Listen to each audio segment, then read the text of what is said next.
संवादाचा।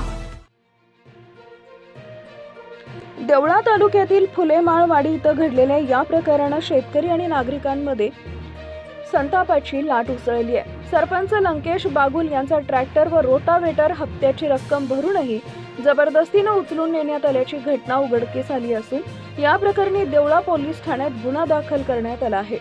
मिळालेल्या माहितीनुसार सरपंच बागुल यांनी सन 2021 मध्ये स्वराज ट्रॅक्टर्स कंपनीचा ट्रॅक्टर एस बँकेकडून कर्जावर खरेदी केला होता। त्याचे वसुली अधिकारी सम्राट लोखंडे आणि पवार यांनी हप्ता न भरल्यास ट्रॅक्टर जप्त करण्याची धमकी दिल्याचा आरोप बागुल यांनी केला।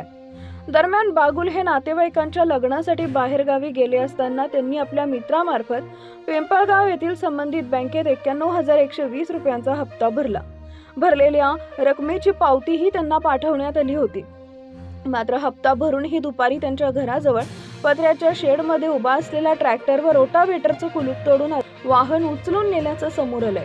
हा प्रकार समजताच बागुल यांनी तीव्र संताप व्यक्त करत संबंधित वसुली अधिकाऱ्यांविरोधात देवळा पोलीस ठाण्यात तक्रार दाखल करण्यात आली असून पोलीस निरीक्षक सार्थक नेहते यांच्या मार्गदर्शनाखाली सहाय्यक पोलीस निरीक्षक नंदा पाटील पुढील तपास करत आहेत।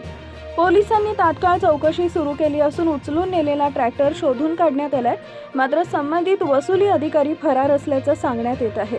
दरम्यान बँकेकडून या घटनेबाबत अधिकृत भूमिका स्पष्ट करण्यात आलेली नसून निर्णय वरिष्ठ पातळीवर घेतला जाईल एवढीच प्रतिक्रिया देण्यात आली आहे। या घटनेमुळे कर्ज वसुली प्रक्रियेतील पद्धती, कायदेशीर अधिकार आणि शेतकऱ्यांच्या हक्कांविषयी पुन्हा एकदा प्रश्नचिन्ह निर्माण झाले आहे। पोलीस तपासानंतर पुढील कारवाईकडे सर्वांचं लक्ष लागलंय। आवाज कसमादेचा वृत्तवाहिनीसाठी राकेश आहेर, चांदवड, देवळा तालुका।